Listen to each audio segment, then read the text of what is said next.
أشهد أن لا إله إلا الله وحده لا شريك له وأشهد أن محمدا عبده ورسوله أما بعد فأعوذ بالله من الشيطان الرجيم بسم الله الرحمن الرحيم الحمد لله رب العالمين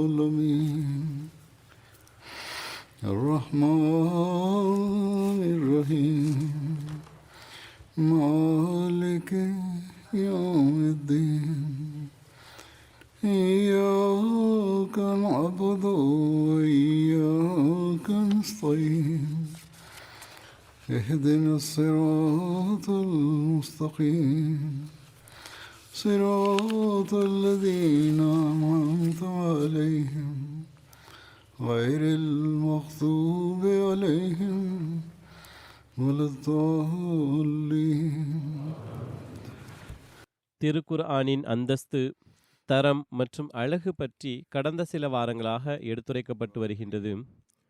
குர்ஆனை பொறுத்தவரை மார்க்கத்தின் நோக்கம் என்ன, மேலும் மனித ஆற்றல் மீது அது செய்கின்ற மாற்றம் என்ன, மேலும் என்ன இருக்க வேண்டும் என்ற விஷயத்தை விளக்கியவாறு ஹஸ்ரத் வாக்களிக்கப்பட்ட மஸீஹ் அலைஹிஸ்ஸலாம் அவர்கள் கூறுகிறார்கள், மனித ஆற்றல் மீது மார்க்கத்தின் செயல்பாடு என்ன பதிலையும் வழங்கவில்லை.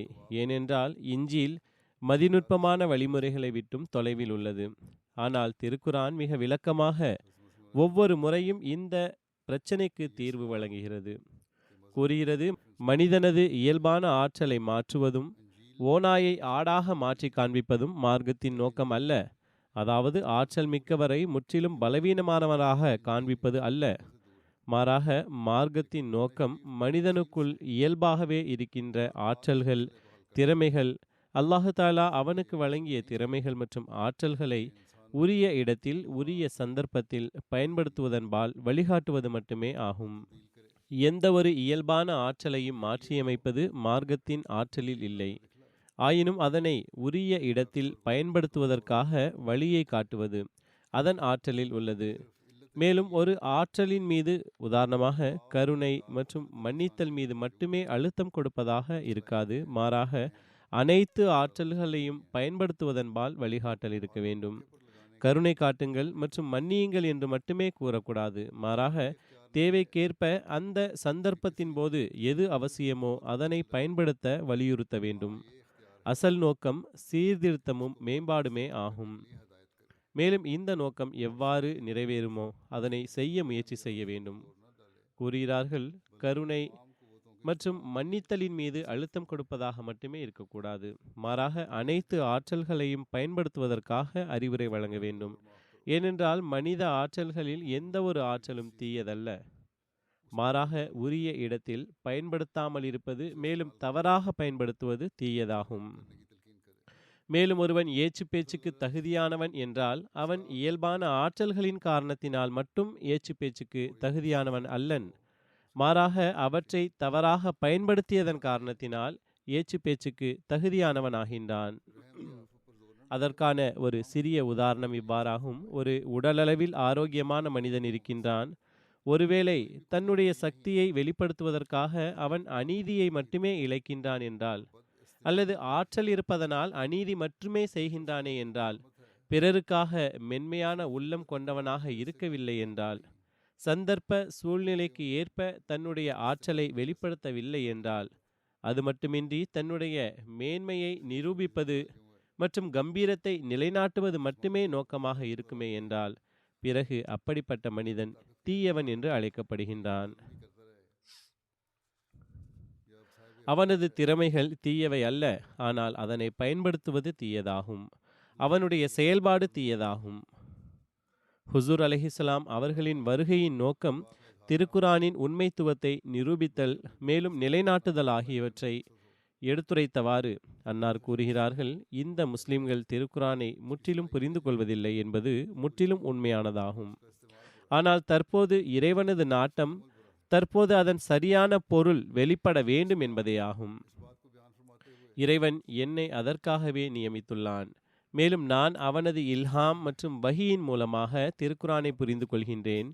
திருக்குரானின் போதனைகள் எவ்வாறானவை என்றால் அதன் மீது எவ்வித ஆட்சேபனையும் வர முடியாது. மேலும் பகுத்தறிவு வாதங்களால் எவ்வாறு நிரம்பியுள்ளது என்றால் ஒரு தத்துவவாதிக்கும் அதன் மீது ஆட்சேபனை செய்த சந்தர்ப்பம் கிடைப்பதில்லை. பிறகு குர்ஆனின் மேன்மையை எடுத்துரைத்தவாறு அன்னார் ஜமாஅத்துக்கு அறிவுரை வழங்குகிறார்கள். திருக்குரானை ஆழ்ந்து சிந்தியுங்கள், அதில் அனைத்தும் உள்ளன. நன்மைகள் மற்றும் தீமைகளின் விவரங்கள் உள்ளன. மேலும் வருங்கால செய்திகள் போன்றவை உள்ளன. நன்கு புரிந்து கொள்ளுங்கள். இது எடுத்து வைக்கின்ற மார்க்கத்தின் மீது எவ்வித ஆட்சேபனையும் இருக்க முடியாது. ஏனென்றால் அதன் அருள்களும் கனிகளும் புத்தம் புதியதாக கிடைக்கின்றன. இஞ்சிலில் மார்க்கம் முழுவதுமாக எடுத்துரைக்கப்படவில்லை. அதன் போதனை அக்காலத்தின் சூழ்நிலைக்கு ஏற்ப இருந்திருக்கலாம். ஆனால் அது என்றென்றைக்கும் மேலும் எல்லா நிலைமைகளுக்கும் பொருந்துவதாக ஒருபோதும் இருக்காது. ஹஸ்ரத் ஈசா அவர்கள் எந்த காலத்தில் வந்தார்களோ அந்த காலத்தின் நிலைமைக்கு ஏற்ப இருந்தது. ஆனால் தற்போது இல்லை. இந்த பெருமை திருக்குரானையே சாரும். அல்லாஹ் அதில் அனைத்து நோய்களுக்குமான சிகிச்சையை கூறியிருக்கின்றான். மேலும் அனைத்து ஆற்றல்களின் சீர்திருத்தத்தை வழங்கியிருக்கின்றான்.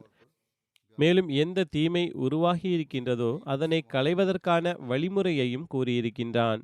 எனவே திருக்குரானை ஓதிக்கொண்டிருங்கள், மேலும் துவா செய்து கொண்டிருங்கள். மேலும் தனது செயல்பாடுகளை அதன் போதனைகளுக்கு ஏற்ப வைத்துக் கொள்வதற்கு முயற்சி செய்யுங்கள். திருக்குரானின்பால் ஆழ்ந்த கவனம் செலுத்துவதன்பால் கவனமூட்டியவாறு அன்னார் மேலும் கூறுகிறார்கள். சடங்குகள் மற்றும் பித்தத்துகளிலிருந்து தவிர்ந்திருப்பது சிறப்பாகும். இதனால் மெதுமெதுவாக ஷரியத்தில் மாற்றங்கள் ஆரம்பமாகி விடுகின்றன. இப்படிப்பட்ட நடைமுறைகளில் செலவழிக்கின்ற நேரத்தை திருக்குரானை ஆழ்ந்து சிந்திப்பதில் செலவழிக்க வேண்டும். சில வார்த்தைகளை கூறுங்கள், சில விஷயங்களை கூறுங்கள், நாங்கள் அதிலேயே நேரத்தை கழிக்க வேண்டும் என்பதில் மக்களுடைய முயற்சி இருக்கின்றது. அன்னார் கூறுகிறார்கள், அவ்வாறன்றி திருக்குரானின் மீது கவனம் செலுத்துவதில் நேரத்தை செலவழியுங்கள். சில மக்கள் இந்த சம்பிரதாயங்களில் நேரத்தை செலவிட்டு கொண்டே இருக்கிறார்கள். அவர்கள் கூறுகின்ற வார்த்தைகள் சிலவற்றின் பொருளே புரிவதில்லை. மேலும் அவர்களது ஆன்மீக முன்னேற்றத்திற்கான ஒரே வழி இது என்று அவர்கள் கருதுகிறார்கள். அன்னார் கூறுகிறார்கள், அதற்கு பதிலாக அந்த நேரத்தை திருக்குரான் மீது கவனம் செலுத்துவதில் செலவு செய்தால் சாலச் சிறந்ததாகும். இதன் மூலமாகவே ஆன்மீக முன்னேற்றத்தை பெற முடியும். அஹ்மதி அல்லாத முஸ்லிம்களிடத்தில் பல மார்க்கத்தில் இல்லாத விஷயங்கள் இதன் மூலமாகவே இடம்பெற்றுவிட்டன. ஆனால் சில அஹ்மதிகளும் இதன் தாக்கத்தின் கீழ் வந்துவிட்டார்கள். எனவே நாம் விலகி இருக்க வேண்டும். மேலும் திருக்குரானின் பொருள் மற்றும் விளக்க உரையை படிப்பதின்பால் அதிக கவனம் செலுத்த வேண்டும். அடுத்த வாரம் வியாழக்கிழமையிலிருந்து இன்ஷா அல்லாஹ் புதனிலிருந்து சில இடங்களில் ரமலான் ஆரம்பிக்கின்றது. எனவே இந்த ரமலானில் நாம் குறிப்பாக திருக்குரானை ஓத, கற்பிக்க மற்றும் புரிந்து கொள்ள முயற்சி செய்ய வேண்டும்.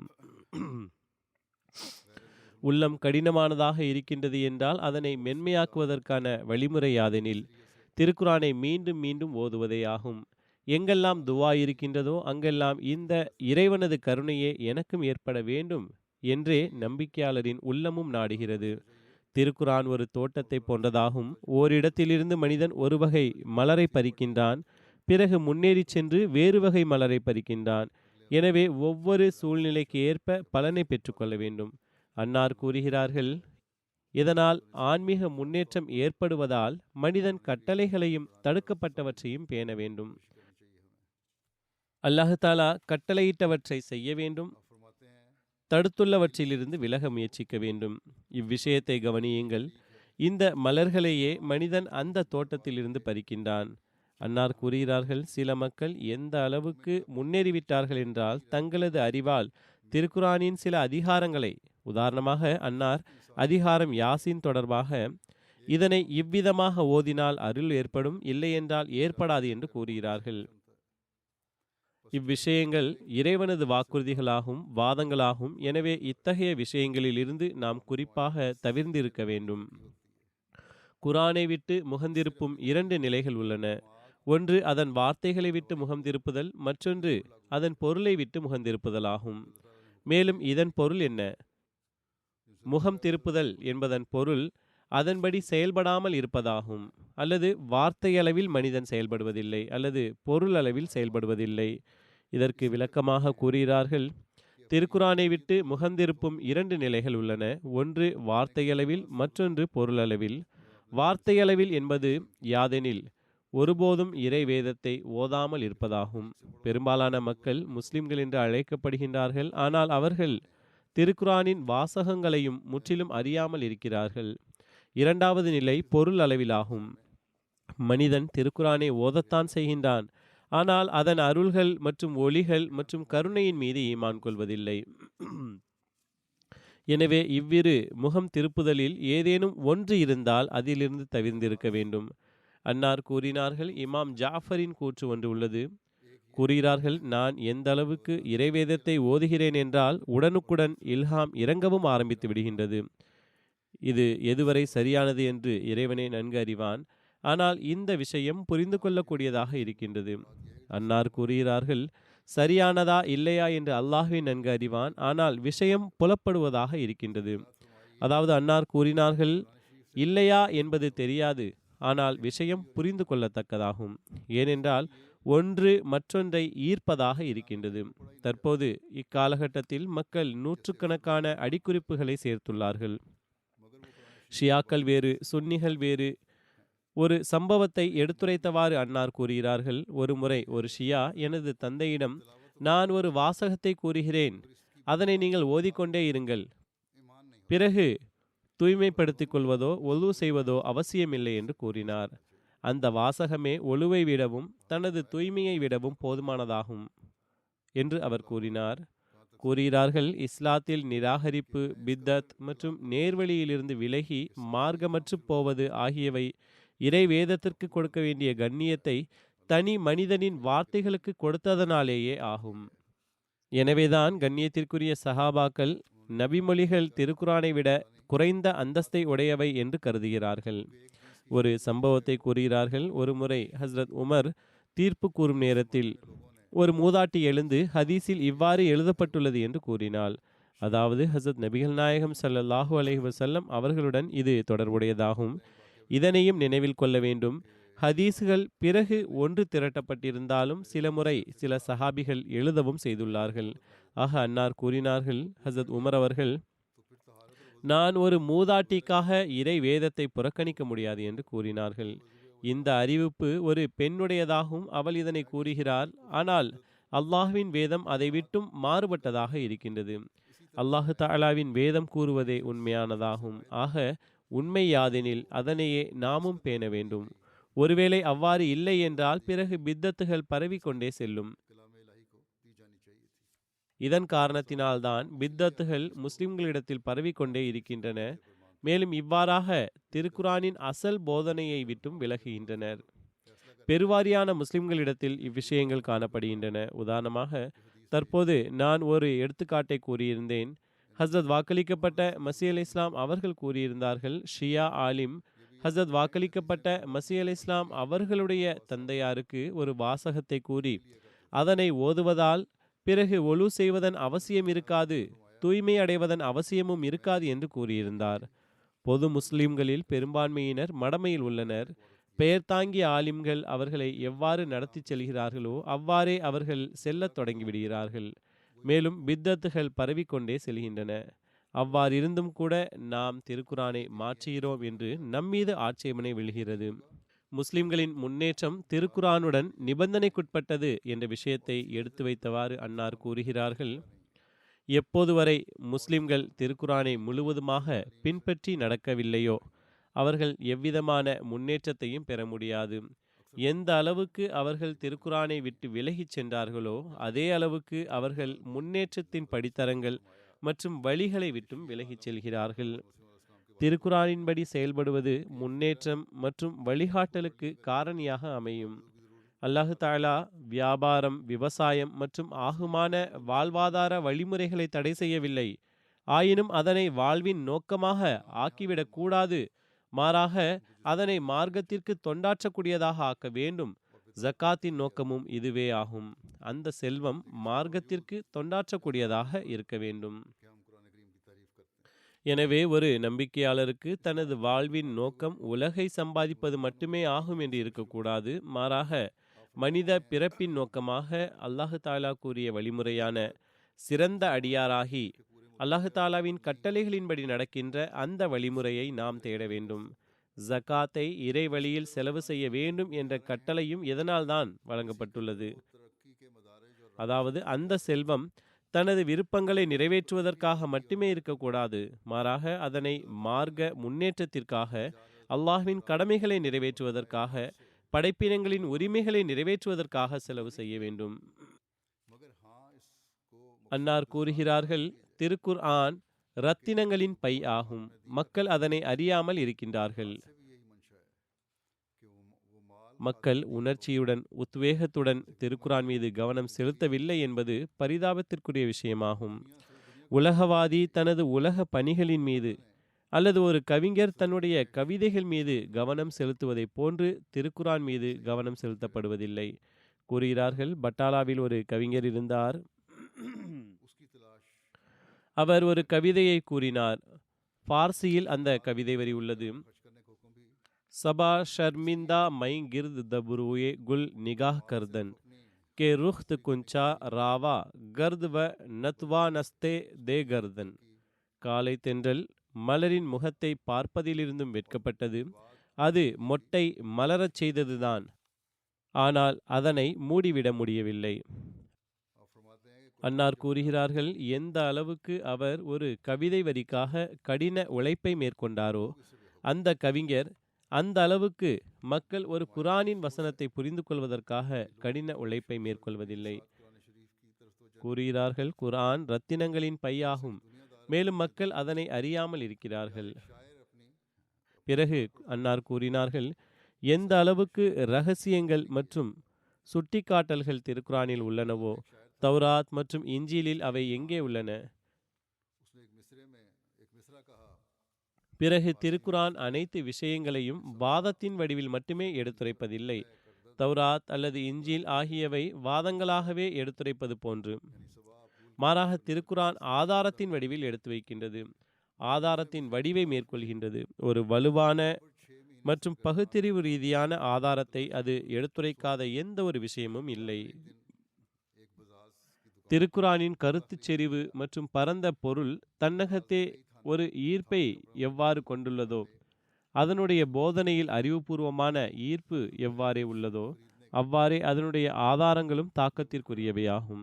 எனவே வேறு எந்த வேதமும் திருக்குரானுக்கு எதிராக போட்டியிட முடியாது. மேலும் அன்னார் இவ்வாறு கூறினார்கள், திருக்குரான் அனைத்து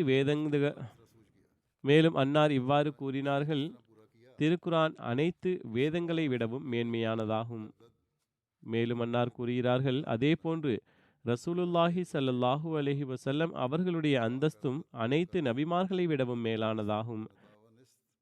ஆகவே திருக்குரானை ஓதுங்கள். பிறகு திருக்குரானில் பார்க்கின்ற விஷயங்களுக்கு அதிலேயே அதன் ஆதாரத்தையும் தேடுங்கள். திருக்குரானுக்கு எதிராக எந்த ஒரு மந்திர வார்த்தைகளும் நிலைத்து நிற்க முடியாது என்ற இந்த சிறப்பினை எடுத்துரைத்தவாறு அன்னார் கூறுகிறார்கள், நினைவில் கொள்ள வேண்டும், நாம் திருக்குரானை எடுத்து வைக்கின்றோம், அதனை கண்டு மாந்திரிகமும் ஓடுகின்றது. அதற்கு எதிராக எந்த ஒரு பொய்யான மற்றும் மாய வார்த்தைகளும் நிற்க முடியாது. நம்முடைய எதிரிகளின் கைகளில் என்ன இருக்கின்றது? அதனை அவர்கள் எடுத்துச் செல்வதற்கு. நிச்சயமாக நினைவில் கொள்ளுங்கள், திருக்குரான் எப்படிப்பட்டதொரு மகத்துவமிக்க ஆயுதம் என்றால் அதற்கு முன் எந்த ஒரு பொய்க்கும் நிலைத்து நிற்க தைரியம் இருக்க முடியாது.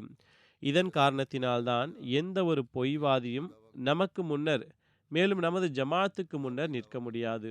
மேலும் பேச்சுவார்த்தைக்கு மறுத்து விடுகிறார்கள். இது இறைவனது ஆயுதமாகும், அது ஒருபோதும் மழுங்கிவிட முடியாது. ஆகவே இந்த விஷயம் நமக்கு எதன்பால் கவனமூட்டுகின்றது என்றால், நமது ஆன்மீக மற்றும் அறிவின் நிலையில் மேம்படுவதற்காகவும் எதிரிகளுக்கு மறுப்பு தெரிவிக்க முடிவதற்காகவும் நாம் திருக்குரான் மீது ஆராய்ந்து சிந்தித்தவாறு கவனம் செலுத்த வேண்டும். திருக்குரானுக்கு முழுவதுமாக கட்டுப்படுவதனால், முழுவதுமாக திருக்குரானுக்கு கீழ்ப்படிவதனால் இறைவன் கிடைக்கின்றான் என்ற விஷயத்தை எடுத்துரைத்தவாறு அன்னார் கூறுகிறார்கள், நமது தூதர் ஒருவரே ஆவார். மேலும் அந்த தூதர் மீது ஒரு திருக்குரானே இறங்கியது. அதனை பின்பற்றுவதனால் நாம் இறைவனை அடைய முடியும். இன்றைய நாட்களில் ஃபக்கீர்மார்கள் ஏற்படுத்தியுள்ள வழிமுறைகள் மற்றும் பீர்மார்களின் மாந்திரீகங்கள், மாந்திரீகம் என்பது மந்திரம் அல்லது ஒருவருக்கு இழப்பை ஏற்படுத்துவதற்காக 40 நாட்கள் தொடர்ச்சியாக உச்சரிக்கப்படுகின்ற வார்த்தைகளாகும். கூறுகிறார்கள், இந்த மாந்திரீகங்கள் மற்றும் துவாக்கள், துரூதுகள் இவை அனைத்தும் மனிதனை நேரான வழியிலிருந்து விலக்கி விடுகின்ற வழிமுறைகளாகும். எனவே நீங்கள் அதிலிருந்து விலகியிருங்கள். அவர்கள் ரசூலுல்லாஹ் அவர்களது ஹாத்தமுல் அம்பியாவாக இருக்கின்ற அந்த முத்திரையை உடைக்க நாடினார்கள். இதனால் தங்களது வெவ்வேறு ஷரியத்தை உருவாக்கி கொண்டார்கள். நீங்கள் நினைவில் கொள்ளுங்கள், திருக்குரான் மற்றும் ரசூலுல்லாஹி ஸல்லல்லாஹு அலைஹி வஸல்லம் அவர்களது கூற்றுக்களை பின்பற்றுவது, மேலும் தொழுகை, நோன்பு ஆகிய சுன்னத்தான வழிமுறைகள் உள்ளன. இவற்றை தவிர இறைவனது அருள் மற்றும் கருணையின் கதவுகளை திறப்பதற்கு வேறெதுவும் திறவுகோலே இல்லை. இந்த வழிகளை விட்டுவிட்டு புதிய வழியை ஏற்படுத்துகின்றவர் மறக்கப்பட்டவனாவான். அல்லாஹ் மற்றும் அவனது தூதரின் கூற்றுகளுக்கு யார் கட்டுப்படுவதில்லையோ, மேலும் வேறு வழிகளில் அதனை தேடுபவன் பலனின்றி இறப்பான். திருக்குரானின் ஒரு மேன்மையாக அன்னார் கூறுகிறார்கள், திருக்குரான் அனைத்து சமுதாயத்தின் நபிமார்கள் மீது ஈமான் கொள்வதை அவசியமாக கூறுகிறது. எனவே கூறுகிறார்கள், குரான் எப்படிப்பட்டதொரு கண்ணியமிக்க வேதம் என்றால் அது சமுதாயங்களிடத்தில் சமாதானத்தின் அடிப்படையை இட்டிருக்கின்றது. மேலும் அனைத்து சமுதாய நபிமார்களையும் ஏற்றுக்கொண்டுள்ளது. மேலும் உலகம் அனைத்திலும் இந்த சிறப்புமிகு பெருமை திருக்குரானுக்கே உரித்தானதாகும். அது உலகை குறித்து நமக்கு இவ்வாறு போதனை வழங்கியுள்ளது, லா நுஃபர்ரிகு பைன அஹதிம் மின்ஹும் வ நஹ்னு லஹு முஸ்லிமூன். அதாவது, நீங்கள் முஸ்லிம்களே, நாங்கள் உலகின் அனைத்து நபிமார்கள் மீதும் ஈமான் கொள்கின்றோம். மேலும் அவர்களில் சிலரை ஏற்று மேலும் சிலரை மறுத்து எவ்வித வேறுபாட்டையும் கற்பிப்பதில்லை. அன்னார் சவால் விட்டு, ஒருவேளை இவ்வாறான ஏதேனும் ஒரு சமாதான செயல் வேறு ஏதும் இவ்வேதத்தில் இருந்தால் அதனை கூறுங்கள் என்று கூறினார்கள். லா நுஃபர்ரிகு பைன அஹதிம் மின்ஹும் வ நஹ்னு லஹு முஸ்லிமூன். அதாவது, நீங்கள் முஸ்லிம்களே, நாங்கள் உலகின் அனைத்து நபிமார்கள் மீதும் ஈமான் கொள்கின்றோம். மேலும் அவர்களில் சிலரை ஏற்று மேலும் சிலரை மறுத்து எவ்வித வேறுபாடையும் கற்பிப்பதில்லை. அன்னார் சவால் விட்டு, ஒருவேளை இவ்வாறான ஏதேனும் ஒரு சமாதான செயல் வேறு ஏதும் வேதத்தில் இருந்தால் அதனை கூறுங்கள் என்று கூறினார்கள். திருக்குரானின் சிறப்புகளில் ஒரு சிறப்பு இதுவுமாகும். திருக்குரான் வெளிப்படையான வரிசை கிரமத்தை பேணியே உள்ளது. இது குறித்து அன்னார் கூறுகிறார்கள், திருக்குரான் வெளிப்படையான வரிசை கிரமத்திற்கான மேலான ஏற்பாட்டை கொண்டிருக்கின்றது. திருக்குரானின் பரந்த பொருளின் ஒரு பெரும்பகுதி இதனுடன் தொடர்புடையதாகும்.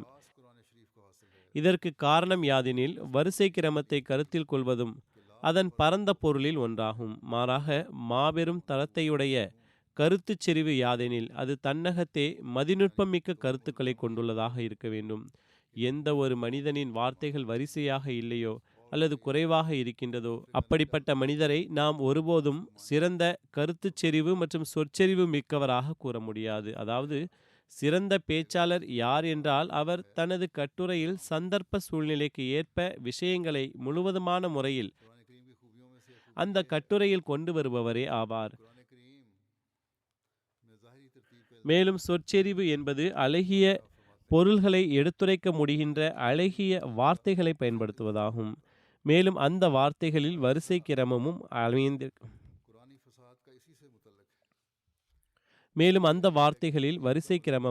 அமைந்திருக்க வேண்டும்.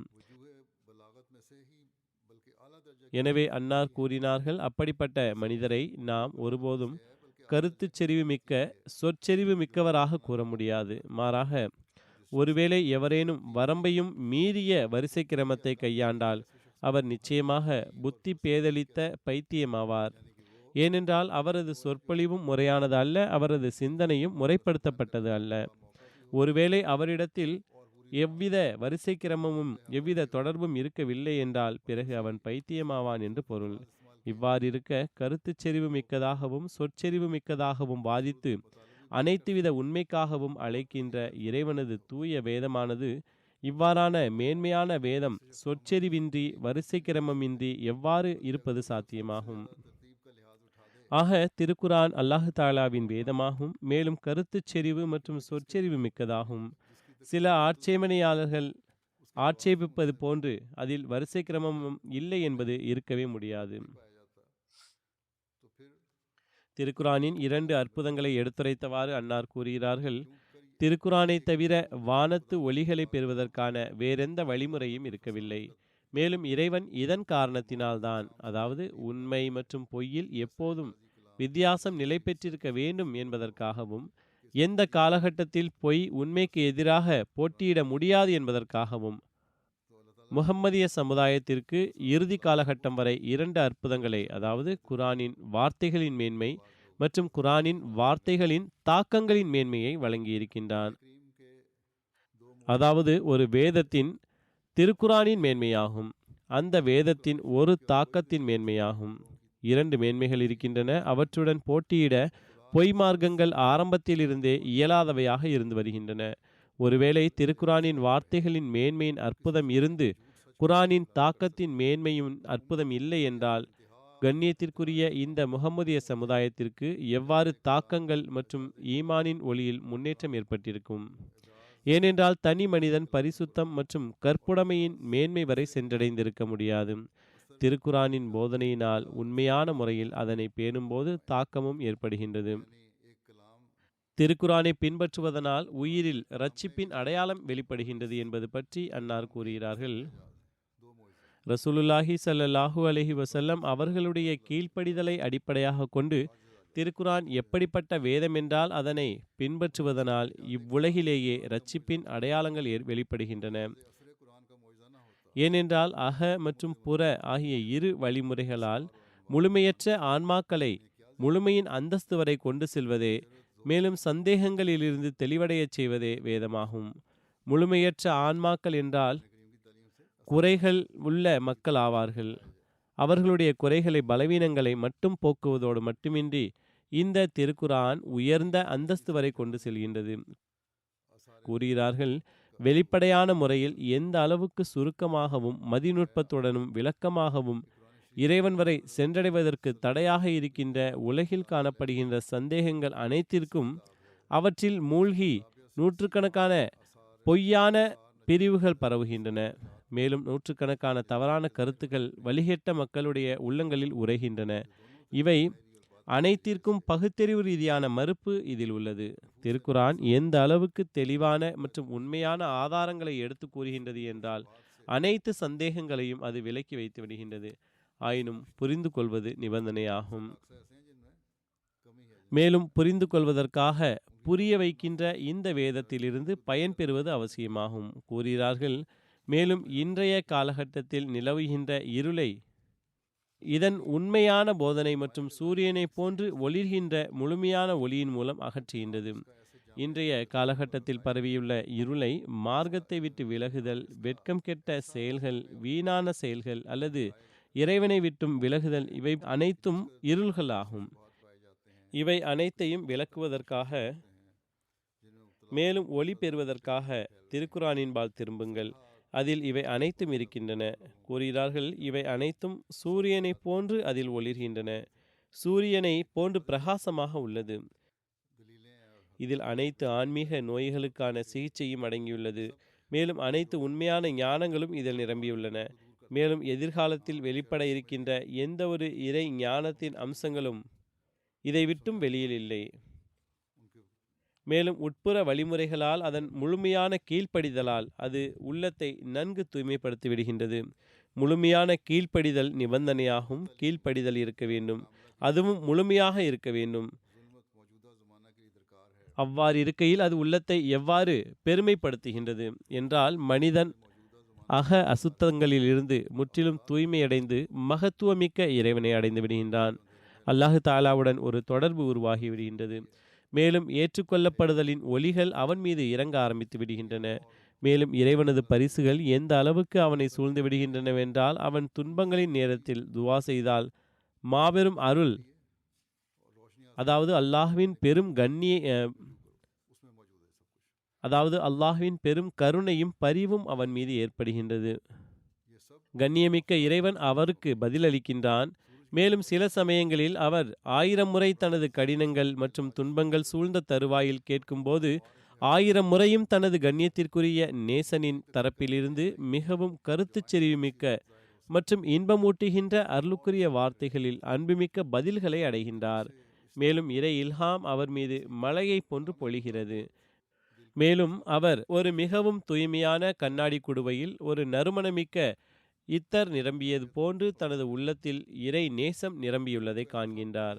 மேலும் நேசம் மற்றும் ஆர்வத்தின் எப்படிப்பட்டதொரு இன்பம் அவருக்கு வழங்கப்படுகின்றது என்றால் அவர் அதன் மீது கடினமான ஆன்ம சங்கிலிகளை உடைத்தெறிந்து மேலும் அந்த காற்றிடத்திலிருந்து வெளியே வந்து, அதாவது இந்த அசுத்தமான காற்று மற்றும் அசுத்தமான புகையிலிருந்து வெளியே வந்து இறை நேசனின் உண்மையான குளிர்ந்த மற்றும் மனதிற்கு நிம்மதியை வழங்குகின்ற காற்றிலிருந்து அவனுக்கு எல்லா நொடிப்பொழுதும் எல்லா புறத்திலும் புத்துணர்வு மிக்க வாழ்க்கை வழங்கப்பட்டு கொண்டிருக்கும்.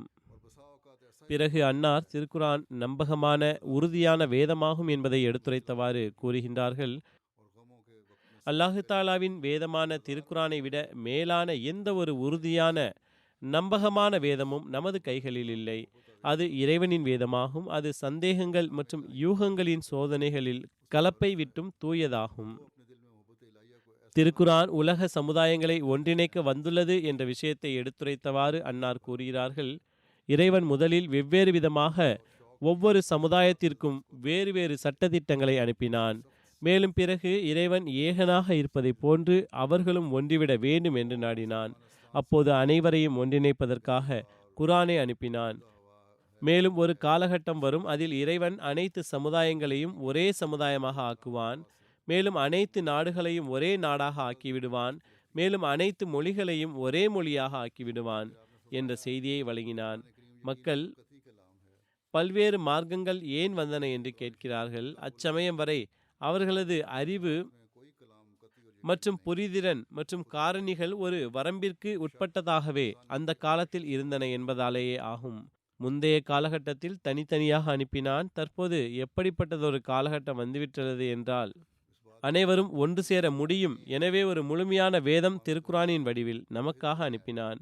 மேலும் அனைத்து நாடுகளையும் ஒரே நாடாக ஆக்கிவிடுவான். மேலும் அனைத்து மொழிகளையும் ஒரே மொழியாக ஆக்கிவிடுவான் என்று கூறினான்.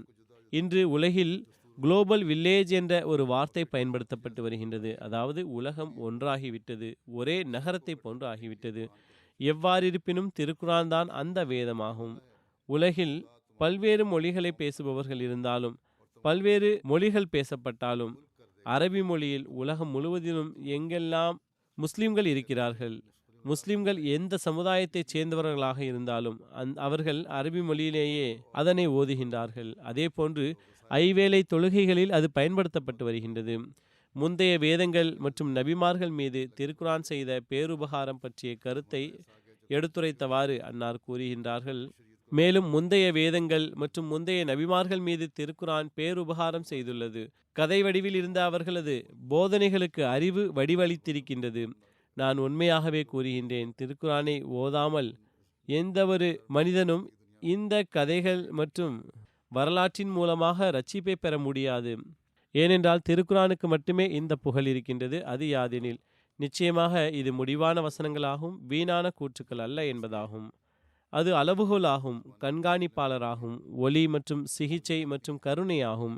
எவர்கள் திருக்குரானை ஓதி மேலும் அதனை கட்டுக்கதையாக கருதினார்களோ அவர்கள் திருக்குரானை ஓதவில்லை, மாறாக அதற்கு அவமரியாதை செய்துள்ளார்கள். நமது எதிரிகள் நம்முடைய எதிர்ப்பில் இந்த அளவுக்கு ஏன் முன்னேறியுள்ளார்கள்? நாம் திருக்குரானை அது மதிநுட்பத்தின் ஒளியாகும், ஞானமாகும் என்று அல்லாஹு தாலா கூறியதனை காண்பிக்க விரும்புகின்றோம் என்பதாலேயே ஆகும். மேலும் அவர்கள் திருக்குரானுக்கு ஒரு சாதாரண கட்டுக்கதைக்கும் மேல் எந்த ஒரு அந்தஸ்தும் கொடுக்காமல் இருக்க முயற்சி செய்கிறார்கள். அதனை நாம் ஏற்றுக்கொள்ள முடியாது. இறைவன் தனது அருளால் நாம் திருக்குரான் மீது உயிருள்ள மற்றும் ஒளிமிக்க வேதமாகும் என்று விளக்கியுள்ளான். எனவே நாம் அவர்களது எதிர்ப்பை ஏன் பொருட்படுத்த வேண்டும்? திருக்குரானின் மேன்மையை எடுத்துரைத்தவாறு கூறுகிறார்கள், திருக்குரானின் மகத்துவத்தின் பெரும் ஆதாரங்களில் ஒன்று அதில் மகத்துவமிக்க ஞானங்கள் உள்ளன என்பதும் ஆகும். தௌராத் மற்றும் இஞ்சிலில் அதனை தேடுவதும் வீணானவையாகும். அது அங்கு கிடைக்கவே முடியாது. மேலும் ஒரு சிறிய மற்றும் பரந்த அந்தஸ்தையுடைய மனிதன் தத்தமது புரிதலுக்கு ஏற்ப அதில் பங்கு பெற முடியும். திருக்குரானின் ஞானங்களிலிருந்து பங்கு பெற முடியும். எனவே அதன் பொருள் மற்றும் அர்த்தங்களை ஆராய்ந்து கவனிக்க ஒவ்வொருவரும் பழக வேண்டும். அப்போதுதான் இறை வார்த்தைகளின் அழகும் நமக்கு தெரிய வரும். திருக்குரானின் கட்டளைகள் மற்றும் தடைகளை பற்றி எடுத்துரைத்தவாறு அன்னார் கூறுகிறார்கள், திருக்குரான் ஆரம்பம் முதல் இறுதி வரை கட்டளைகள் மற்றும் தடைகள் மற்றும் இறை கட்டளைகளின் விவரங்களால் நிறைந்துள்ளன. மேலும் பல 100 கிளைகளாக பல்வேறு விதமான கட்டளைகள் இடம்பெற்றுள்ளன. ஓரிடத்தில் அல்லாஹ் கூறுகிறான், திருக்குரானை ஓதியவரே அதனை தேட வேண்டும், மேலும் பிறகு அதனை வாழ்வின் அங்கமாக ஆக்க வேண்டும். அப்போதுதான் நாம் நமது இறைவனது வார்த்தைகளிலிருந்து உண்மையான முறையில் அருளை பெற முடியும். திருக்குரானின் அழகை எடுத்துரைத்தவாறு அன்னார் ஓரிடத்தில் கூறுகிறார்கள், திருக்குரான் எப்படிப்பட்ட உறுதியான மற்றும் நம்பகமான இறை வேதம் என்றால் அதில் மனிதனது ஒரு புள்ளியும் ஒரு எழுத்தும் கூட இல்லை. மேலும் அது தனது வார்த்தைகள் மற்றும் பொருளுடன் இறைவனது வேதமாகவே இருக்கின்றது. மேலும் இஸ்லாத்தின் வேறெந்த பிரிவுகளும் இதனை ஏற்றுக்கொள்ளாமல் வேறு வழியில்லை என்பதை புரிந்து கொள்ள வேண்டும். இதனை ஏற்றுக்கொள்ளாமல் வேறு வழியில்லை. அதன் ஒவ்வொரு வசனமும் உயர்தர பிணைப்பை தன்னகத்தை கொண்டுள்ளன. மேலும் அது ஓதப்படுகின்ற வகியாகும், அதாவது அடிக்கடி படிக்கப்படுகின்ற வகியாகும். அதன் ஒவ்வொரு வார்த்தையும் எண்ணப்பட்டுள்ளது. மேலும் அது தனது மகத்துவத்தின் காரணத்தினால் மாற்றங்கள் மற்றும் நீக்கப்படுவதிலிருந்தும் பாதுகாப்பாக இருக்கின்றது. அதன் வரிசை கிரமம் எவ்வாறாக உள்ளது என்றால் அதுவும் ஒரு அற்புதமாகும், அதாவது அடிக்கடி படிக்கப்படுகின்ற வகியாகும். அதன் ஒவ்வொரு வார்த்தையும் எண்ணப்பட்டுள்ளது. மேலும் அது தனது மகத்துவத்தின் காரணத்தினால் மாற்றங்கள் மற்றும் நீக்கப்படுவதிலிருந்தும் பாதுகாப்பாக இருக்கின்றது. அதன் வரிசை கிரமம் எவ்வாறாக உள்ளது என்றால் அதுவும் ஒரு அற்புதமாகும், அது மாற்றப்பட முடியாது. திருக்குரானில் மாற்றங்கள் செய்யப்பட்டுள்ளது என்று எவ்வாறு கூற முடியும்? அவ்வாறு செய்வதனால் திருக்குரானின் உண்மையான நிலைமை எஞ்சியிருக்க முடியாது. மேலும் அந்த கருத்துக்களின் ஆன்மாவும் எஞ்சியிருக்க முடியாது. திருக்குரானின் நுட்பம் மற்றும் இறை ஞானம் மற்றும் உண்மை காலத்தின் தேவைகளுக்கு ஏற்பவே வெளிப்படுகின்றன. உதாரணமாக, எந்த காலத்தில் நாம் இருக்கின்றோமோ, மேலும் எந்த குர்ஆனின் இறை ஞானங்களுக்கு ஏற்ப தஜ்ஜாலிய கூட்டங்களின் நமக்கு தற்போதைய தேவை வந்துள்ளதோ, அந்த தேவை இந்த தஜ்ஜாலிய பிரிவுகளின் காலகட்டத்தை பெறாத மக்களுக்கு இருக்கவில்லை. எனவே அந்த விஷயங்கள் அவர்களுக்கு மறைவாக இருந்தன. மேலும் நம்மீது வெளிப்படுத்தப்பட்டுள்ள சந்தர்ப்ப சூழ்நிலை மற்றும் காலகட்டத்திற்கு ஏற்ப அதிலிருந்து கருத்துக்கள் வெளிப்பட்டு கொண்டே செல்கின்றன. அக்காலகட்டத்தில் அவசியம் இல்லாமல் இருந்தது. அக்காலகட்டத்தில் அக்கால சூழ்நிலைக்கு ஏற்ப விரிவுரைகளை செய்து வந்தார்கள். மேலும் இன்று செய்யப்படுகின்ற விரிவுரைகள் இன்றைய கால சூழ்நிலைக்கு ஏற்றவையாகும். மேலும் இவை யாவும் திருக்குரானிலேயே நிரூபணமாகின்றன. அதிலிருந்து விளக்க வரை கிடைக்கின்றது. அதன் வார்த்தைகளை ஆராய்வதனால் அவற்றின் பொருளும் விளங்குகின்றது. தேவைகளுக்கு ஏற்ப வார்த்தைகளில் இருந்து அர்த்தங்கள் வெளிப்பட்டு கொண்டே இருக்கின்றன. இப்படிப்பட்ட வேதம்தான் மறுமை வரை நிலைத்திருக்கக்கூடிய வேதமாக இருக்க முடியும். பிறகு திருக்குரானின் அழகினை எடுத்துரைத்தவாறு அன்னார் கூறுகிறார்கள், சரியான நபிமொழிகள் மற்றும் தெளிவான வசனங்களால் நிரூபணமாகின்ற திருக்குரானின் அக ஞானங்கள் வீணாக ஒருபோதும் வெளிப்பட்டதில்லை. மாறாக இந்த வேறுபடுத்தி காட்டக்கூடிய அற்புதமானது அதன் ஆன்மீக அற்புதங்களின் வெளிப்பாட்டின் அதிக தேவை ஏற்பட்ட நேரத்திலேயே தன்னுடைய தோற்றத்தை வெளிப்படுத்தியது. இறை ஞானங்களும் கிடைக்கின்ற, மேலும் சரியான ஹதீஸுகள் இருந்தும் இவற்றிற்கு ஆதாரங்கள் கிடைக்க முடியும். மேலும் இறை வெளிப்படையான வசனங்களும் இவற்றிற்கு ஆதாரங்களை வழங்குகின்றன. பிறகு அன்னார் கூறுகிறார்கள், திருக்குரானில் அனைத்தும் உள்ளன, ஆனால் தொலைநோக்கு பார்வை இல்லை என்றால் ஒன்றும் கிடைக்க முடியாது. தொலைநோக்கு பார்வை என்பது நிபந்தனையாக இருக்கின்றது. திருக்குரானை ஓதுபவர் ஒரு வருடத்தில் இருந்து இன்னொரு வருடத்தில் முன்னேற்றம் காண்கின்றார். இவ்வாறாக அவர் தனது கடந்த வருடத்தை நூலகத்தின் குழந்தையாக புரிந்து கொள்கிறார். ஏனென்றால் இது இறைவனின் வேதமாகும். மேலும் அதில் முன்னேற்றமும் அவ்வாறே ஏற்படும்.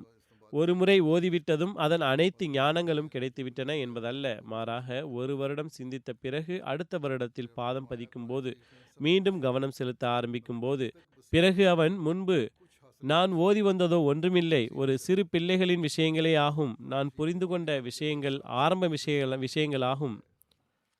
நான் புரிந்து கொண்ட விஷயங்கள் ஆரம்ப விஷயங்களாகும் என்று புரிந்து கொள்கின்றார். மேலும் பிறகு இவ்வாறாக ஒவ்வொரு வருடமும் முன்னேற்றம் பெற்றுக்கொண்டே செல்கின்றார். கூறுகிறார்கள், எவர்கள் திருக்குரானை காரணமுடையது என்று கூறுகிறார்களோ அவர்களை நான் விரும்புவதில்லை. அவர்கள் திருக்குரானுக்கு கண்ணியம் வழங்கவில்லை. திருக்குரானை இறை ஞானம் பொருந்தியது என்று கூற வேண்டும், ஞானத்தால் நிரம்பியுள்ளது என்று கூற வேண்டும். எண்ணிலடங்கா இறை ஞானங்கள் உள்ளன. ஒவ்வொரு இடத்திலும் ஒவ்வொரு ஞானம் வெளிப்படுகின்றது. ஒரு புள்ளி மற்ற புள்ளியை உடைப்பதாக இருப்பதில்லை, அதனை மறுப்பதாக அது இருப்பதில்லை. அவசரப்படுகின்ற, பொறாமை கொள்கின்ற, கோபப்படுகின்ற இயல்புகளுடன் திருக்குரானுக்கு எந்த தொடர்பும் இல்லை. அவ்வாறானவர்கள் மீது திருக்குரான் திறப்பதும் இல்லை. அதுவே சிந்திப்பவர்களுக்கு, மேலும் தூய மக்களுக்கு, அல்லாஹ்வின் அடைக்கலத்தில் வருகின்றவர்களுக்கு, அதிலிருந்து இறை ஞானத்தை பெற துவா செய்கின்ற மக்கள் மீது அதன் உண்மைகள் வெளிப்படுகின்றன. கூறுகிறார்கள், திருக்குரான் சந்தேகமின்றி உண்மை மற்றும் இறை ஞானத்தின் ஒட்டுமொத்த உருவமாகும்.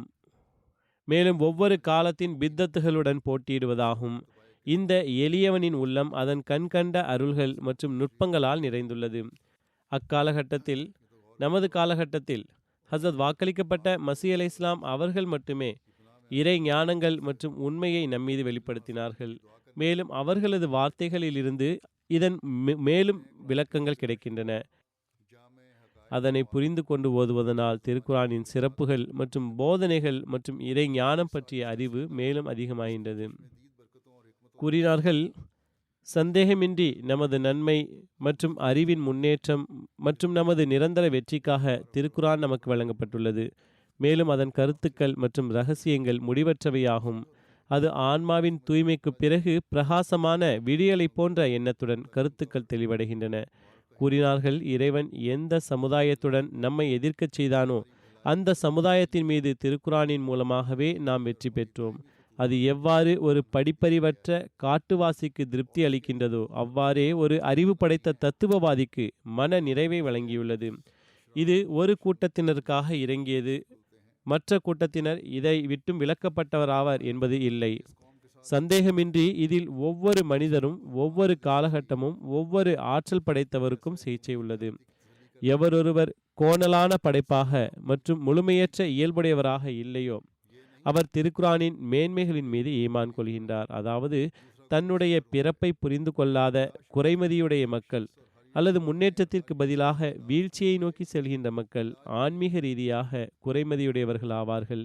இப்படிப்பட்ட மக்களுக்கு அது பலனளிப்பதில்லை. ஆனால் அவ்வாறானவர்கள் அவர்கள் இல்லை என்றால் அதன் மகத்துவத்தின் மீது ஈமான் கொள்வது அவர்கள் மீது கட்டாயமாகும். மேலும் அவர்கள் ஈமான் கொள்கிறார்கள், மேலும் அவர்கள் அந்த ஒளியிலிருந்து பயன்பெறுகிறார்கள்.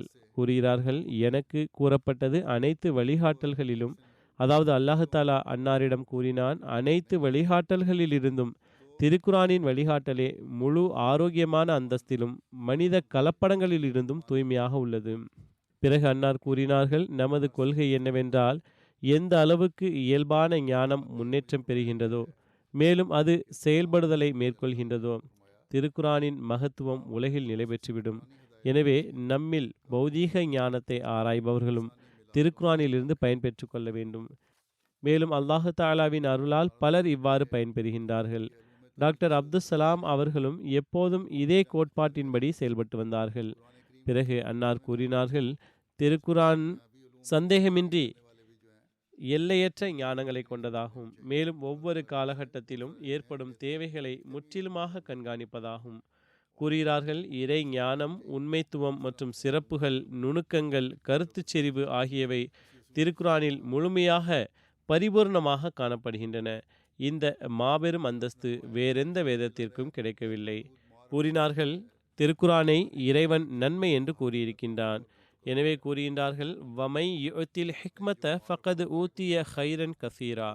எனவே திருக்குரான் இறை ஞானம் மற்றும் அறிவு செல்வத்தின் கருவூலமாகும். இறைவன் திருக்குரானின் ஞானம் மற்றும் அறிவின் பெயரையும் செல்வம் என்றே வைத்துள்ளான். உலக அருள்களும் அத்துடனேயே வருகின்றன. பிறகு எச்சரித்தவாறு அன்னார் கூறுகிறார்கள், நினைவில் கொள்ளுங்கள், பாவத்திலிருந்து மீளாதவர் இறுதியில் மரணிப்பார், மேலும் நிச்சயம் மரணிப்பார். அல்லாஹ் நபிமார்கள் மற்றும் தூதர்களை இதனால் தான் அனுப்பியுள்ளான். மேலும் தனது இறுதி வேதமாகிய திருக்குரானை உலகம் இந்த விஷத்தால் அழித்துவிடக்கூடாது, மாறாக அதன் விஷ முறிவை அறிந்து தப்பித்து கொள்ள வேண்டும் என்பதற்காக இறக்கியுள்ளான். எனவே ஒவ்வொரு அஹ்மதியின் பணியும் இதுவாகும். அவர் எங்கு தனது நிலைமையை திருக்குரானின் போதனைகளுக்கு ஏற்ப உருவாக்க முயற்சி செய்கின்றாரோ அங்கு உலகுக்கும் இதன் போதனைகளின்பால் எச்சரிக்கையூட்ட வேண்டும். மேலும் ஆன்மீக மற்றும் பௌதீக அழிவில் இருந்து அவர்களை காப்பாற்ற வேண்டும். அன்னார் கூறுகிறார்கள், ரசூலுல்லாஹி ஸல்லல்லாஹு அலைஹி வஸல்லம் அவர்கள் ஹாத்தமுன் நபியீன் ஆவார்கள். மேலும் திருக்குரான் ஹாத்தமுல் குத்துப் ஆகும். தற்போது வேறு எந்த கலிமாவும் அல்லது தொழுகையும் இருக்க முடியாது. ரசூலுல்லாஹி ஸல்லல்லாஹு அலைஹி வஸல்லம் அவர்கள் கூறிய அல்லது செய்து காண்பித்தவற்றை, மேலும் திருக்குரான் கூறியுள்ளவற்றை விட்டு ரட்சிப்பை பெற முடியாது. இதனை விட்டுவிடுபவர் நரகிற்கு செல்வார். இது நமது கொள்கை மற்றும் கோட்பாடாகும். இந்த கொள்கையை உடையவர் திருக்குரான் மற்றும் ரசூலுல்லாஹி ஸல்லல்லாஹு அலைஹி வஸல்லம் அவர்களை இழிவுபடுத்துவராக எவ்வாறு ஆக முடியும்? இந்த விஷயம் முஸ்லிம் பொதுமக்களுக்கு புரிந்துவிட்டால், மேலும் அவர்கள் தீமையை விரும்பக்கூடிய ஆன்மாக்களின் வார்த்தை ஜாலத்தில் இருந்து வெளியே வந்து காலத்தின் இமாமை கண்டறிபவர்களாக ஆகிவிட்டால் எவ்வளவு நன்றாக இருக்கும். பிறகு அன்னார் கூறினார்கள், நமது இரட்சிப்புக்கு அடிப்படையாக விளங்கக்கூடிய உண்மையான கோட்பாட்டை மற்றும் இவ்வனைத்து கொள்கைகளையும் கண்டறிவதற்கான உறுதியான மற்றும் முழுமையான மற்றும் எளிமையான வழிமுறை திருக்குரான் மட்டுமே ஆகும். கூறுகிறார்கள், இறைவன் கூறினான், இன்னா நஹ்னு நஸ்ஸல்ன திக்ர வ இன்னா லஹு லஹாஃபிதூன். நாமே இந்த குர்ஆனை இறக்கினோம், மேலும் நாமே அதனை பாதுகாப்போம். அதாவது இதன் பொருளில் பிழைகள் ஏற்படுகின்றனவென்றால் அதனை சீர்திருத்துவதற்காக நம்மால் நியமிக்கப்பட்டவர்கள் வருவார்கள். மேலும் தனது இந்த வாக்குறுதியின் அடிப்படையில் அல்லாஹாலா காலத்தின் இமாமாகிய ஹசரத் மிர்சா குலாம் அஹமது காதியானி அலை இஸ்லாம் அவர்களை அனுப்பினான். அன்னார் கூறுகிறார்கள், அல்லாஹாலாவின் இந்த வழிகாட்டலை கவனத்தில் கொள்ளுங்கள். மேலும் பாருங்கள், காலத்தின் நிலை என்னவாக இருக்கின்றது. பிற மதத்தவர்கள் உங்களை பிடித்து உங்களது மார்க்கத்தில் இருந்து விலக்குகிறார்கள். தஜ்ஜாலிய நடவடிக்கைகள் மேற்கொள்ளப்படுகின்றன. ஆனால் நீங்கள் வந்திருக்கின்ற மசீஹ் மற்றும் மஹதியை தஜ்ஜால் என்று கூறி முஸ்லிம் உலகை அவரிடமிருந்து தூர விலக்க முயற்சி செய்கின்றீர்கள். அன்னார் கூறினார்கள், நீங்கள் நான் வந்துவிட்டதனால் இந்த வாதம் புரிந்துவிட்டேன் என்று கருதாதீர்கள். இக்காலத்தை பாருங்கள். நூற்றாண்டின் ஆரம்பம் மற்றும் வெளிப்புற தாக்குதல்கள் மற்றும் உட்புற செயல்பாடுகளை கண்டு நீங்களே சிந்தித்து பாருங்கள். இக்காலகட்டத்தில் தஜ்ஜாலின் அவசியம் இருக்கின்றதா அல்லது மஹதி மற்றும் மசீஹின் அவசியம் இருக்கின்றதா? காழ்ப்புணர்ச்சி மிக பெரும் தீமையாகும். காழ்ப்புணர்ச்சி கொண்டவர்கள் எந்த ரசூலையும் ஏற்றுக்கொள்ளவில்லை என்று அன்னார் கூறினார்கள். அல்லாஹ் தாலா முஸ்லிம்களுக்கு அறிவை வழங்கட்டும், அவர்கள் இதனை புரிந்து கொள்ளட்டும். திருக்குரானின் சிறப்புகளை எடுத்துரைத்தவாறு அன்னார் கூறினார்கள், திருக்குரானில் 2 விஷயங்கள் முறையாக ஆரம்பத்திலிருந்து இறுதி வரை காணப்படுகின்றன. ஒன்று பகுத்தறிவு காரணங்கள், மற்றொன்று இல்ஹாமின் சாட்சியம். இவ்விரண்டு விஷயங்களும் திருக்குரானில் 2 மதிப்புமிகு நதிகளைப் போன்று பாய்கின்றன. அவை ஒன்று மற்றொன்றின் இயல்பு மற்றும் ஒன்று மற்றதன் மீது தாக்கத்தை ஏற்படுத்தி கொண்டே செல்கின்றது. அதாவது தொடர்ந்து ஓடுகின்றன. ஒன்று மற்றொன்றுடன் இணையாகவே செல்கின்றது. மேலும் இரண்டுமே தாக்கங்களையும் ஏற்படுத்துகின்றன. கூறினார்கள், விலங்குகளிலிருந்து மனிதர்களை உருவாக்குவதும் மனிதனிலிருந்து நல்லொழுக்கம் உள்ள மனிதனாக ஆக்குவதும் நல்லொழுக்கமிக்க மனிதனிலிருந்து இறைவனை உடையவர்களாக ஆக்குவதுமே திருக்குரானின் நோக்கமாக இருந்தது. அரேபியர்களில் நாம் இந்த நோக்கம் நிறைவடைந்ததை பார்க்கின்றோம். மேலும் முழுமையான முறையில் நிறைவடைந்ததை பார்க்கின்றோம். என்னிடம் ஒரு யூதர் தாமே இவ்வாறு கூறினார், நான் முஸ்லிம் இல்லைதான், ஆனால் சில வருடங்கள் முன்புள்ள விஷயமாகவும் கூறுகிறார்கள். ஆனால் ரசூலுல்லாஹி ஸல்லல்லாஹு அலைஹி வஸல்லம் அவர்களை நிச்சயமாக தூதராக ஏற்றுக்கொள்கிறேன். ஏனென்றால் அக்காலகட்டத்தில் அரேபிய நாடோடிகளின் நிலை எவ்வாறாக இருந்தது, மேலும் எந்த அளவுக்கு புரட்சிகரமான முறையில் அவர்கள் மாற்றப்பட்டார்கள். இது ஒரு தூதரின் பணியாக மட்டுமே இருக்க முடியும், சாதாரண மனிதனின் பணியாக இருக்க முடியாது. அல்லாஹ் தாலாவின் உதவிகள் பெறப்பட்ட மனிதனாலேயே அதனை செய்ய முடியும். திருக்குரானை பார்த்து அன்னார் கூறுகிறார்கள், திருக்குரானை பார்த்து வியப்பு ஏற்படுகின்றது. அந்த படிப்பறிவற்றவர் வேதத்தையும் மதிநுட்பத்தையும் மட்டுமே கூறவில்லை, மாறாக ஆன்மாவின் தூய்மைக்கான வழிகளையும் அறிவித்தார். மேலும் எதுவரை என்றால் ஐயதஹும் பி ரூஹிம் மின்ஹு, அதாவது அவர்களுக்கு அவர் தன்னுடைய செயல்களால் உதவி புரிந்தார். எதுவரை என்றால் அதனை எட்டச் செய்தார். பாருங்கள், மேலும் நன்கு ஆராய்ந்து பாருங்கள். திருக்குரான் எல்லாவித தேட்டமுடையவர்களையும் தன்னுடைய இலக்கை சென்றடையச் செய்கின்றது.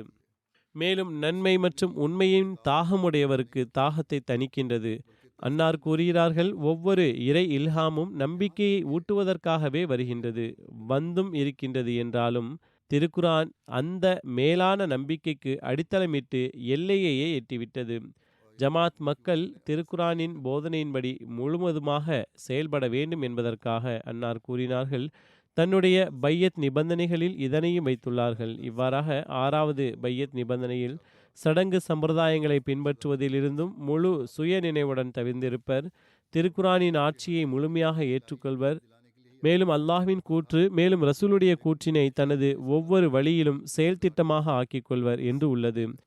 ஆனால் தீய அறிவு கண்ணற்ற ஆலிம்களை பொறுத்தவரையில் பிறகும் நாம் திருக்குரானை மாற்றி அமைப்பவர்கள் ஆவோம் என்று அவர்கள் கூறுகிறார்கள். அன்னார் கூறுகின்றார்கள், நாம் இறை வேதத்தின் எந்த ஒரு வசனத்திலும் மாற்றங்களை ஏற்படுத்தி மாற்றியமைத்து ஆரம்பம் முதல் இறுதி வரை வார்த்தைகளை ஜோடிப்பவர்களாக இருக்கவில்லை. நாம் மாற்றி அமைக்கவும் முடியாது, எவ்வித மாற்றங்களையும் உருவாக்க முடியாது, அதற்கும் மேலாக முன்னேறவும் முடியாது, அதனை குறைக்கவும் முடியாது, அதிகரிக்கவும் முடியாது. எவ்வித வார்த்தைகளையும் உருவாக்குவது நமக்கு ஆகுமானதல்ல. ஆனால் ரசூலுல்லாஹி ஸல்லல்லாஹு அலைஹி வஸல்லம் அவர்கள் தாமே அவ்வாறு செய்திருந்தால் மட்டுமே. ஒருவேளை எங்கேயும் ரசூலுல்லாஹி ஸல்லல்லாஹு அலைஹி வஸல்லம் அவர்கள் அவ்வாறு செய்துள்ளார்கள் என்றால் பிறகு சரியே. இவ்வாறு செய்ததாக நிரூபணமாகிவிட்டால் எங்களுக்கு கூறுங்கள். மேலும் ரசூலுல்லாஹி ஸல்லல்லாஹு அலைஹி வஸல்லம் அவர்கள் சுயமே இப்படிப்பட்ட மாற்றங்களை ஏற்படுத்தியுள்ளார்கள் என்று நிரூபணமாகட்டும். எப்போது வரை இவ்வாறு நிரூபணமாகவில்லையோ நாம் திருக்குரானின் எழுத்துக்களையும் வார்த்தைகளையும் மாற்றியமைக்க முடியாது. அவ்வாறே நம் சார்பாக எந்த ஒரு வார்த்தைகளையும் சேர்க்க முடியாது. ஒருவேளை அவ்வாறு செய்தால் அல்லாஹ்வின் சன்னிதானத்தில் குற்றவாளியும் தண்டனைக்குரியவருமாவோம். அன்னார் கூறினார்கள், இவ்வாறு நடக்கவே முடியாது எனும்போது பிறகு எங்களை குற்றவாளிகளாக ஏன் கருதுகிறீர்கள்? மேலும் ஒருவேளை அவ்வாறு நாங்கள் செய்துவிட்டால் பிறகு அல்லாஹ்வின் சன்னிதானத்தில் நாங்கள் குற்றவாளிகளாவோம். ஆக சுயமே ஹஸ்ரத் வாக்களிக்கப்பட்ட மஸீ அலைஹிஸ்ஸலாம் அவர்கள் திருக்குரானில் எவ்வித மாற்றம் மற்றும் நீக்கத்தை பற்றி மறுப்பு தெரிவித்துள்ளார்கள். திருக்குரானில் எவ்வித மாற்றமும் நீக்கமும் செய்யவில்லை என்றுரைத்தவாறு, ஒருவேளை நான் அவ்வாறு செய்திருந்தால் குற்றவாளியாவேன், அல்லாஹு தாலாவின் முன் தண்டனைக்குரியவராவேன் என்று அறிவிப்பு செய்தார்கள். அல்லாஹு தாலாவால் கைப்பற்றத்தக்கவராகவும் ஆவேன். ஆனால் என் மீது ஆட்சேபனை செய்கின்றவர்கள் தங்களை தாங்களே இறைவனை விட மேலானவர்களாக கருதுகிறார்கள். சந்தேகமின்றி அல்லாஹ் நம்மை குற்றவாளிகளாக ஆக்க மாட்டான். இந்த மக்கள் குற்றவாளியாக ஆக்கி நமக்கு நிச்சயம் தண்டனையை வாங்கி தருவார்கள் என்று இன்றைய நாட்களில் கூச்சல் நிலவுகின்றது. அல்லாஹ் தாலா இப்படிப்பட்ட மக்களின் தீமைகளில் இருந்து ஒவ்வொரு அஹ்மதியையும் காப்பாற்றுவானாக. மேலும் அவர்களது தீமைகளை அவர்கள் மீது திருப்புவானாக. நமக்கு உண்மையான பொருளில் திருக்குரானை புரிந்து கொள்ள மற்றும் அதன்படி செயல்படுகின்ற நல் வாய்ப்பை வழங்குவானாக. பாகிஸ்தானின் அஹ்மதிகளுக்காக, பாகிஸ்தானின் பொதுவான சூழ்நிலைகளுக்காக துவா செய்யுங்கள். புர்கினோ ஃபாசோவின் அஹ்மதிகளுக்காக, நாட்டின் பொதுவான சூழ்நிலைகளுக்காக துவா செய்யுங்கள். பங்களாதேஷின் அஹ்மதிகளுக்காக துவா செய்யுங்கள். அல்லாஹ் தாலா அவர்களையும் பாதுகாப்பாக வைப்பானாக. அங்கு இன்றும் அநேகமாக சில மௌலவிகள் கூச்சல் குழப்பத்தில் ஈடுபட இருந்தார்கள். பாகிஸ்தான் மற்றும் உலகில் எங்கெல்லாம் அஹ்மதிகள் இருக்கின்றார்களோ அவர்களுக்காக துவா செய்யுங்கள். ரமலானும் தற்போது ஆரம்பமாக உள்ளது. நான் கூறியது போன்று அதில் குறிப்பாக திருக்குரானை ஓத புரிந்து கொள்வதன்பால் அதிக கவனம் செலுத்தும் அதே நேரத்தில் துவாக்களின்பால் அதிக கவனம் செலுத்துங்கள். அல்லாஹ் தாலா நம் அனைவருக்கும் அதற்கான நல் வாய்ப்பை வழங்குவானாக. மேலும் ரமலானின் அருள்களிலிருந்து அருளை பெறுவதற்கான நல் வாய்ப்பை வழங்குவானாக.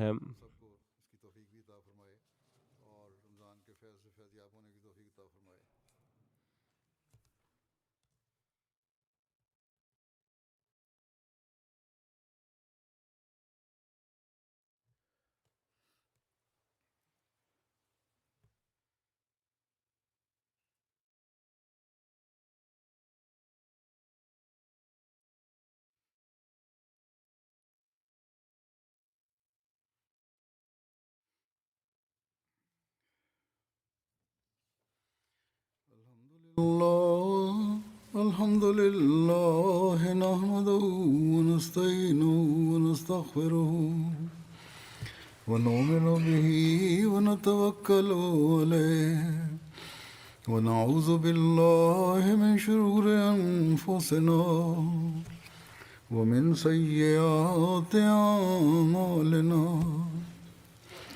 من يهده الله فلا مضل له ومن يضلل فلا هادي له ونشهد أن لا إله إلا الله ونشهد أن محمدا عبده ورسوله عباد الله رحمكم الله إن الله يأمر بالعدل والإحسان وإيتاء ذي القربى وينهى عن الفحشاء والمنكر والبغي يعظكم لعلكم تذكرون اذكروا الله يذكركم وادعوه يستجب لكم ولذكر الله أكبر